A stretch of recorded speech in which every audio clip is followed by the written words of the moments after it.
Kreu i lëvizjes Shqipëria bëhet Adriatik Lapaj, e cila mori një mandat në zgjedhjet e 11 majit, tha se pritshmëritë ishin më të larta. Ai tha se përtej kësaj, ata arritën që në mes kaq shumë partive, arritën të dilnin një forcë e tretë. Sipas tij, në aspektin e partisë, janë hedhur themelet të shëndosha për rrugëtimin politik, por në aspektin e atdheut, nuk arritën që të realizojnë atë që mendonin. Për këtë Lapaj deklaroi se ndjen përgjegjësi dhe se do të bëjë reflektimet e duhura në raport me qytetarët. Pritshmëritë ishin më të larta. Puna që kemi bërë ka qenë për rezultat më të lartë, por kjo lidhet me vullnetin e qytetarëve, pasi është një angazhim që në fund fare varet nga qytetari dhe jo vetëm nga performanca jote. Nuk është sport individual. Nëse pyesim a jemi në pritshmëritë që kishim, përgjigjja është jo. Nëse i referohemi rezultateve të tranzicionit shqiptar, jemi forca e parë politike në të gjithë tranzicionin shqiptar, si forcë antisistem që ka marrë një rezultat të tillë. Në numër votash janë 64.268 vota. Jemi renditur nga 3 garuese. Është renditur i treti në vetëm 8 muaj jetë politike.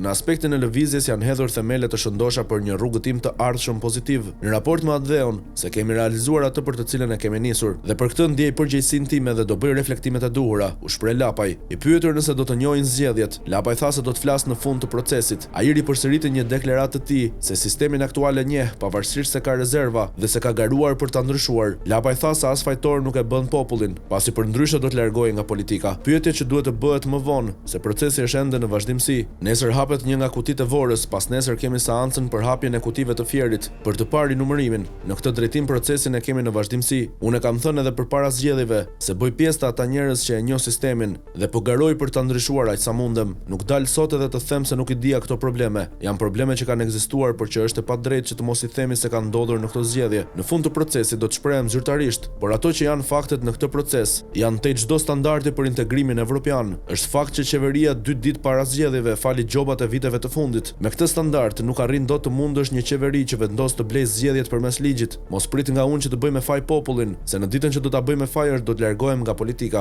Nuk ka logjik. Ajo që duhet thënë se betejën e kam me intelektualet e Shqipërisë, që në rastin më të mirë konfirmohen dhe në rastin më të keq shiten për të bërë palë me sistemin, shtoi Lapaj. Lapaj më tej tha se ka bërë fushat model, ndërsa e cilësoi mbi 64.000 votat që morën si vota dinjiteti. Lapaj theksoi gjithashtu se është i hapur për bashkëpunim me faktorët politik, ndërsa shtoi se vija e kuqe mbetet drejtësia, duke nënkuptuar Sali Berishën. Bëm fushat model, masive në të gjithë Republikën. Ne si koalicion nuk u fokusuam në qarqet e mëdha, në Vlorë me qenë se kam origjinën nga Vlora, apo në Durrës me që është afër. Ne kemi marrë 64.268 vota, vota dinjiteti, të pablera, të papresionuara, por edhe mbi 15.000 vota që janë shpallur të pavlefshme, që bëjnë diku rreth 80.000 vullnete.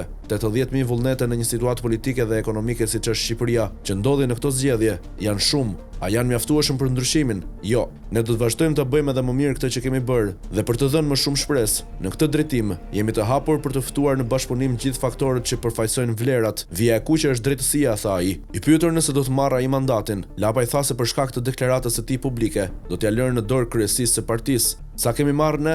64.268 vota. Me 64.000 PS-ja në Vlorë ka marrë 9 mandate. Ajo që ne po bëjmë është se jemi në proces dhe do të përgjigjem për këtë ditën që radha e mandatit nga KQZ do të vite unë, se është një proces që lidhet me kryesinë dhe strukturat tona. Unë kam bërë një qendrim publik që lidhet me faktin se në momentin që lëvizja jon do të marrë një numër votash që përkthehet në mesataren e një mandati, do të tregonte dështim nga ana ime. Për sa kohë jemi renditur forcë tretë. Këta njerëz duhen përfaqësuar. Gjithsesi për shkak të qendrimit tim publik, vendimi nuk do të jetë më i imi por i kryesisë. Kjo është një gjë që do të përgjigjemi në vazhdim kur të mbyllet procesi, theksoi Lapaj. I pyetur nëse do të bashkoj votën me PS në rast se bëhet fjalë për çështje të integrimit, ai tha: "Ne do t'i vlerësojmë rast pas rasti. Nuk jemi armiq, por kundërshtar politik dhe për çdo gjë që lidhet me procese që do të çojmë vendin përpara. Nuk mund të kthehemi në një pengesë të asnjë procesi që e çon vendin përpara. Do të luajmë fort për të drejtat e çdo kategorie." Sa i përket përplasjeve me Agron Shehaj, Lapaj tha mes të tjerash se përplasja me Shehin i dëmtoi të gjithë. Ajo që duhet të bëjmë ndjejmë përgjegjësia këdo që nuk e pranoi, është bashkimi i atyre që konsideroheshin si fronti i tërës, se nuk do të kishte problem nëse do të kishte pasur 2 fronte opozitare, por të ishin të përqendruar. Nuk do të kishte vajtur vota dëm, por do të ishin maksimizuar në mandate. Unë luftova bashkë me ekipin 8 muaj. Shtrim dorën sa herë kam bërë. Hajde të maksimalizojmë votën se formula elektorale është e tillë, por mora pas balte dhe sulm nga këta që konsideroheshin të rinj se sa vet pushteti. Për përplasjen me Shehin ai shtoi: "Nuk na ka dëmtuar vetëm ne, por secili në këtë gjë,